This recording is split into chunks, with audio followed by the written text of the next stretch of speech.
Hello friends, welcome back to my channel passion for literature. और आज इस video में हम बात करेंगे Toni Morrison. Toni Morrison one of the most important novelist है। उनकी लाइफ, उनके वर्क से रिलेटेड जितने भी इम्पोर्टेंट पॉइंट्स हैं आज वो हम सारे इस वीडियो में कवर करेंगे। टोनी मॉरिसन का जो फुल नेम है वो है क्लोए एंथनी वोफोर्ड मॉरिसन। और जान लेते हैं टोनी मॉरिसन कौन है। She was an American novelist. Toni Morrison एक अमेरिकन नॉवलिस्ट थी। She was awarded the Nobel prize in literature 1993 और उनको नोबेल प्राइज मिला लिटरेचर के अंदर 1993 के अंदर। तो वो यूजीसी नेट की प्रिपरेशन के लिए और पीजीटी एग्जाम के लिए, जितने भी एग्जाम्स हैं, स्टेट एग्जाम्स हैं, उनके लिए one of the most important writer हैं। तो आज उनकी लाइफ से और उनके वर्क से रिलेटेड सारे इंपॉर्टेंट पॉइंट्स आज हम करेंगे। तो शुरू करते हैं।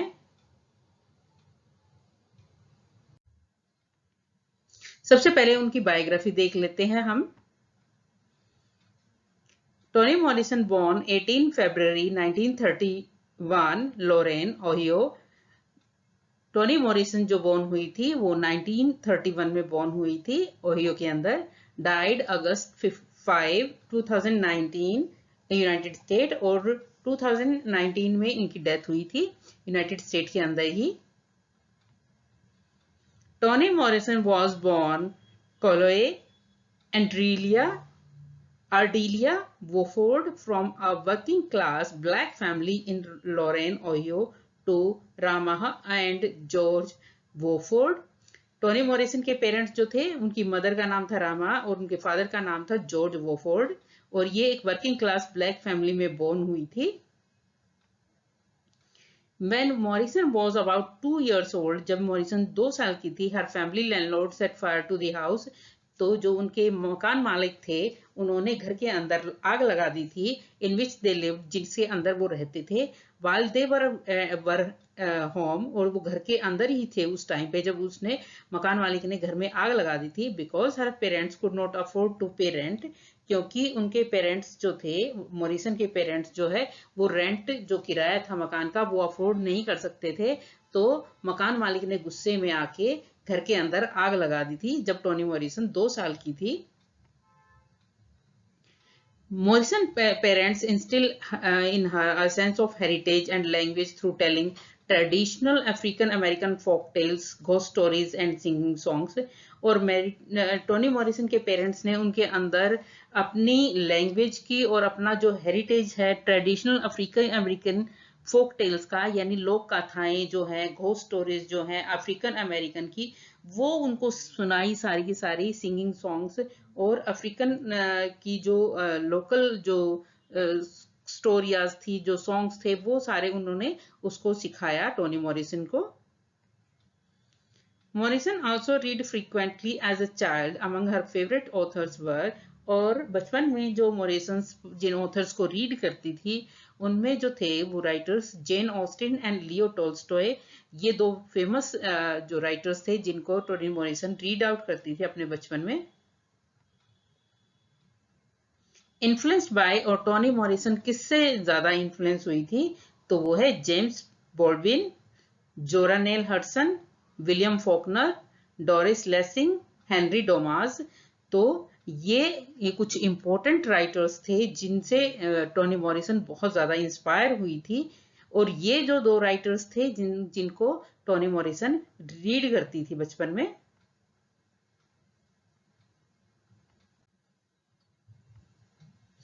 अब उनके करियर से रिलेटेड इंपॉर्टेंट पॉइंट्स हम देखते हैं।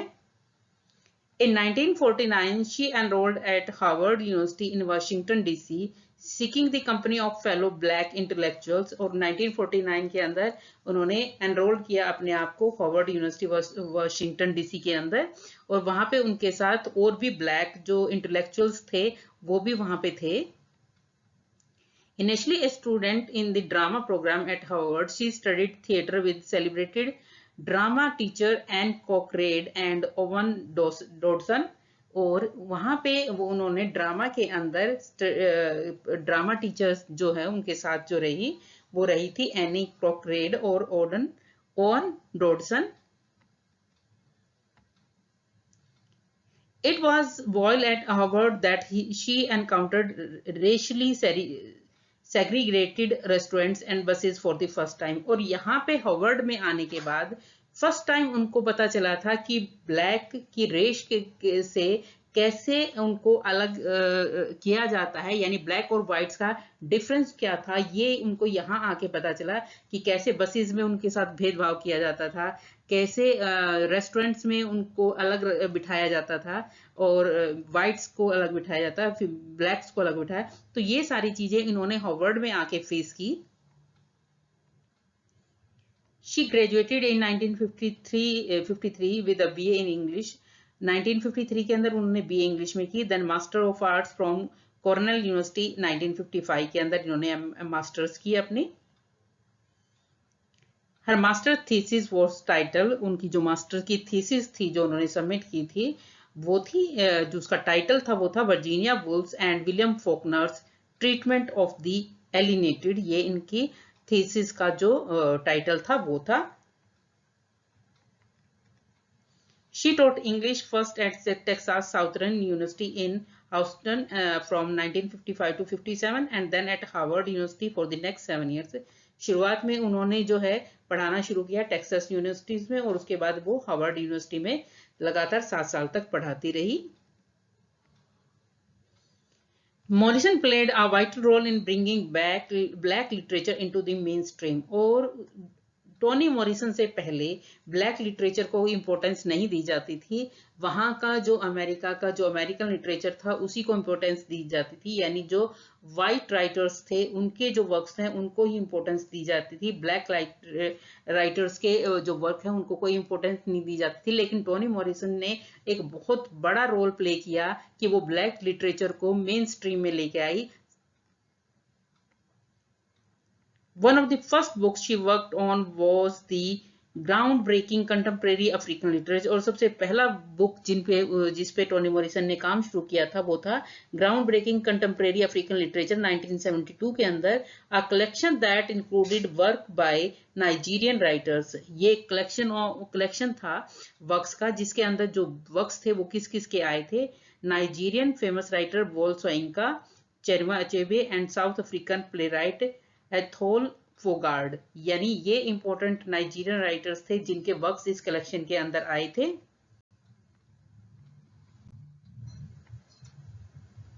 She fostered a new generation of Afro American writers. और उन्होंने एक नई जनरेशन वो लेके आई अफ्रो अमेरिकन राइटर्स की, including poet and novelist Toni Cade Bambara, radical activist Angelina Davis, Black Panther Huey Newton and novelist Gayl Jones whose writing Morrison discovered. और ये कुछ राइटर्स थे जिनकी जो पोइट्स थे, नॉवलिस्ट थे, जिनकी राइटिंग्स जो थी वो टोनी मॉरिसन निकाल के लेके आए, यानी कहीं ना कहीं वो बैकग्राउंड में थे, कोई इनके वर्क्स को जानता नहीं था, तो टोनी मॉरिसन थी जो इनके वर्क्स को बाहर निकाल के लेके आई और उनको पब्लिक किया।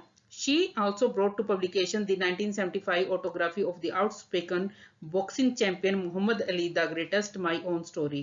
और ये टोनी मॉरिसन ही थी जो 1975 में जो बॉक्सिंग चैंपियन थे मोहम्मद अली, उनकी जो ऑटोबायोग्राफी थी उनको पब्लिश कराया इन्होंने, the greatest my own story. ये मोहम्मद अली की बेसिकली ऑटोबायोग्राफी थी। इन एडिशन इसके साथ साथ she published and prompted the work of Henry Dumas. इसके साथ साथ उन्होंने हेनरी डोमास जो थे उनके वर्क को भी पब्लिश कराया। अ लिटिल नॉन नॉवलिस्ट, ये बहुत ही कम जानने वाले नॉवलिस्ट रहे थे, यानी कोई ज्यादा जिनको कोई नहीं जानता था। And poet who in 1968 had been shot to death by an officer in the New York City subway।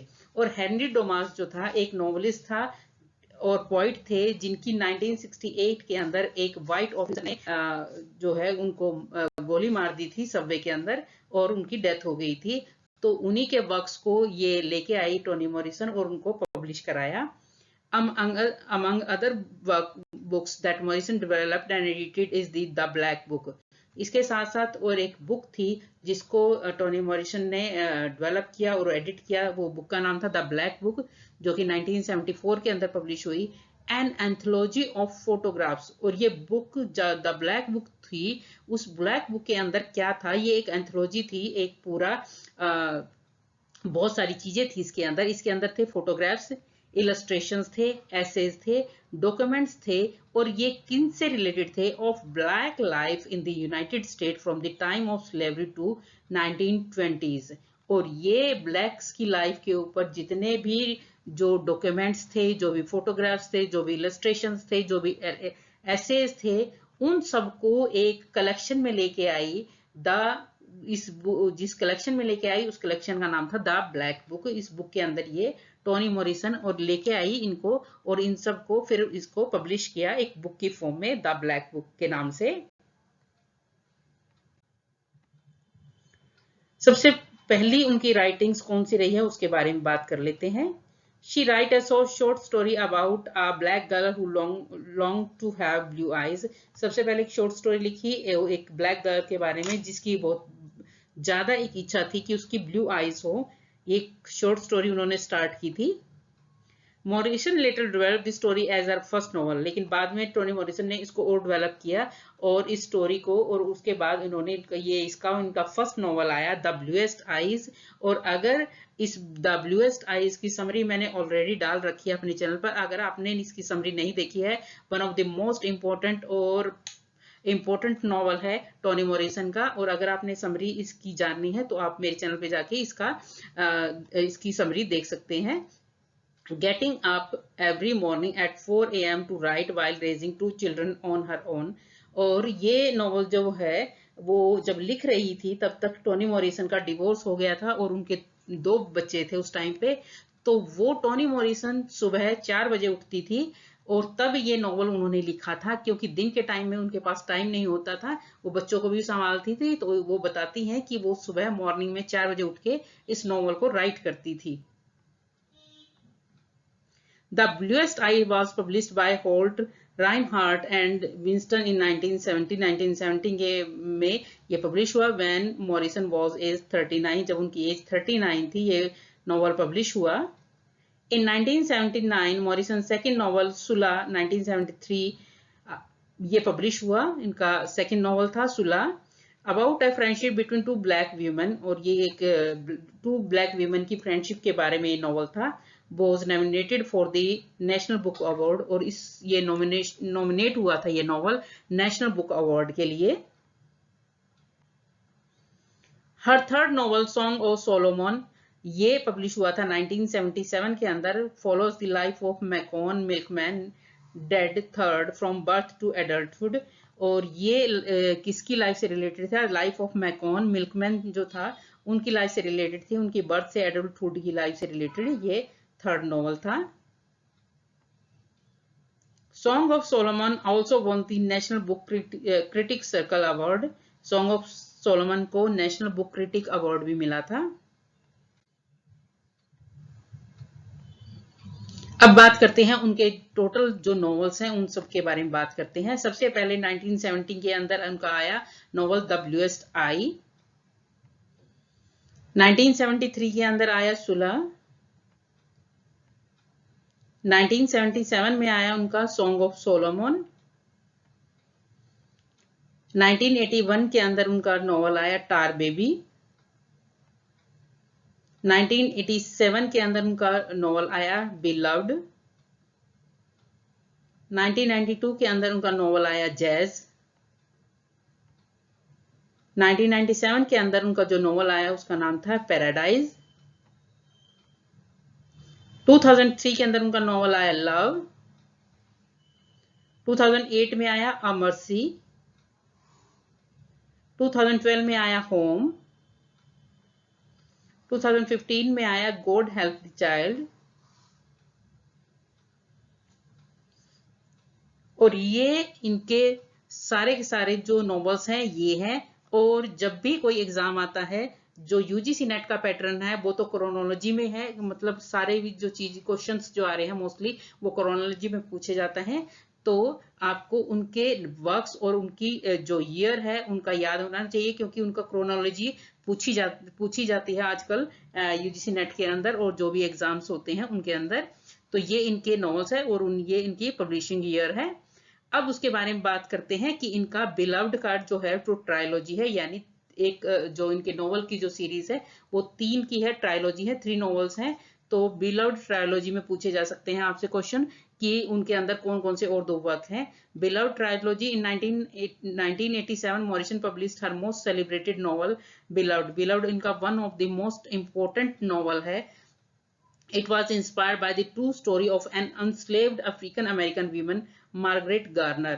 और ये एक ट्रू स्टोरी पे बेस्ड थी। एक स्लेव थी, एक स्लेव अफ्रीकन अमेरिकन वीमन थी जिसका नाम था मार्गरेट गार्नर। उनकी लाइफ से रिलेटेड थी है ये novel Beloved. Beloved won the Pulitzer prize for fiction, और बिलव्ड को पुलित्जर प्राइज ऑफ फिक्शन भी मिला है। The second novel of the trilogy Jazz came out in 1992, और इसका बिलव्ड ट्रायोलॉजी का जो सेकंड नॉवल है वो है जैज, जो कि 1992 में पब्लिश हुआ। The third novel of her beloved trilogy paradise, और इसकी ट्रायोलॉजी का जो थर्ड नॉवल है वो है paradise about citizen of all black town, came out इन 1997, और जो कि पब्लिश हुआ था 1997 के अंदर।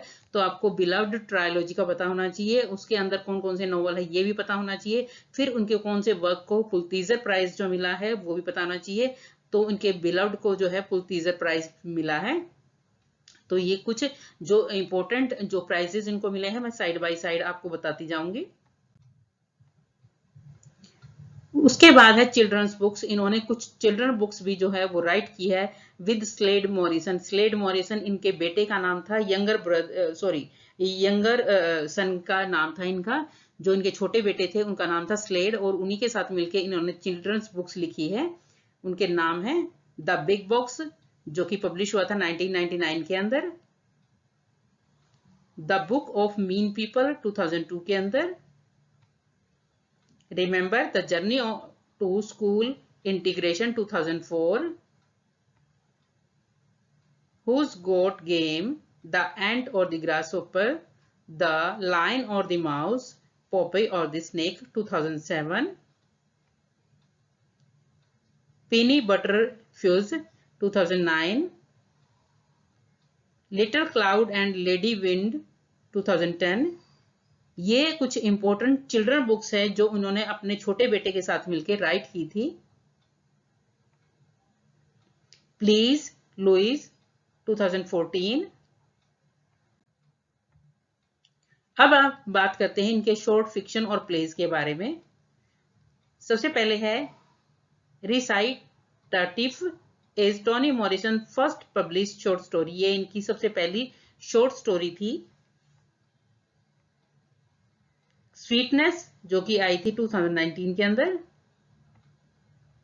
अब इनके प्लेस के बारे में, शॉर्ट स्टोरी इनकी यही थी। प्लेस के बारे में बात करते हैं। एन ऑर्लिंस द स्टोरीविल म्यूजिकल, ये इनका प्ले था। ड्रीमिंग एमिट, ये भी इनका प्ले था। ये परफॉर्म हुआ था 1986 के अंदर। It is the first play about the 1955 murder by the white man of black teenager emit till. Emit till एक ब्लैक बॉय था और जिसको कि मार दिया गया था, जिसका कि मर्डर कर दिया गया था एक व्हाइट मैन के द्वारा 1955 में, और उसी के बेस पे ये प्ले था। और इसकी परफॉर्मेंस जो हुई थी 1986 के अंदर हुई थी इसकी परफॉर्मेंस। डेस्टिमोना फर्स्ट परफॉर्म्ड, ये परफॉर्म हुआ था मई 15, 2011। अब पोइट्री कलेक्शन के बारे में बात करते हैं। 5 पोएम्स, ये इनके पोइट्री कलेक्शन का नाम है 5 पोएम्स, और ये पब्लिश हुई थी 2002 के अंदर। अब कुछ इंपॉर्टेंट पॉइंट्स इनकी पर्सनल लाइफ से रिलेटेड बात कर लेते हैं। While teaching at Harvard University, she met Harold Morrison, a Jamaican architect whom she married in 1958। और हार्वर्ड यूनिवर्सिटी में ये मिली थी हैरोल्ड मॉरिसन से, जो कि एक जमैकियन आर्किटेक्ट थे, और बाद में उन्होंने इनसे शादी कर ली थी 1958 में। और इनके 2 बेटे थे। Their first son Harold Ford and second son Slade Kevin, ये 2 इनके बेटे थे। Her son Slade Morrison died of cancer on December 22, 2010। 2010 के अंदर इनके छोटे बेटे स्लेड की जो है वो डेथ हो गई थी कैंसर से। when Morrison was halfway through writing her novel Home. और उस टाइम पे टोनी मॉरिसन अपना जो नॉवल था होम वो राइट करी थी, यानी उसके मिड में थी, नॉवल के बीच में थी, तब उनके बेटे की डेथ हो गई थी. She stopped work on the novel for a year or two before completing it. और उन्होंने कम से कम 1 या 2 साल के लिए नॉवल पे काम करना बंद कर दिया था क्योंकि उनके बेटे की डेथ हो गई थी. That novel was published in 2012 और बाद में ये नॉवल 2012 के अंदर पब्लिश हुआ. She completed Home and dedicated it to her son Slade. इन्होंने अपना जो नॉवल कंप्लीट किया और उसके बाद इन्होंने जब पब्लिश किया तो इन्होंने अपने सन को इस नॉवल को डेडिकेट किया. President Barack Obama presented her the Presidential Medal of Freedom on May 29, 2012. और जो अमेरिका के प्रेसिडेंट रहे हैं बराक ओबामा, उन्होंने उनको प्रेसिडेंट मेडल ऑफ फ्रीडम दिया May 29, 2012 को. ये एक अवार्ड था जो अमेरिका का जो इनको दिया गया था. Morrison died in New York city on August 5, 2019. और 2019 के अंदर टोनी मॉरिसन की डेथ हो गई थी फ्रॉम कॉम्प्लिकेशन ऑफ निमोनिया से इनकी डेथ हुई थी. शी वॉज 88 years old और उस टाइम पे वो 88 years की थी. In 2019, a resolution was passed in her hometown of Lorain, Ohio, to designate February 18 her birthday as Toni Morrison Day. और उसके बाद इनके होम टाउन लोरेन ओहियो के अंदर ये एक रेजोल्यूशन पास किया गया कि टोनी मॉरिसन के बर्थडे के दिन को टोनी मॉरिसन डे के नाम से जाना जाएगा, यानी 18 फरवरी को टोनी मॉरिसन डे के रूप में सेलिब्रेट किया जाएगा. Morrison was inducted into the National Women's Hall of Fame in 2020. और 2020 के अंदर टोनी मॉरिसन को इंडक्टेड किया गया national women hall of fame के अंदर. तो ये कुछ इंपॉर्टेंट पॉइंट्स थे टोनी मॉरिसन की लाइफ और उनके वर्क से रिलेटेड. आई होप स्टूडेंट्स की ये वीडियो आपके लिए काफी फुल रहेगी. जो भी आप पीजीटी और यूजीसी नेट की प्रिपरेशन करने के लिए प्रिपरेशन कर रहे हैं तो please do like, share and subscribe my channel passion for literature. Thank you.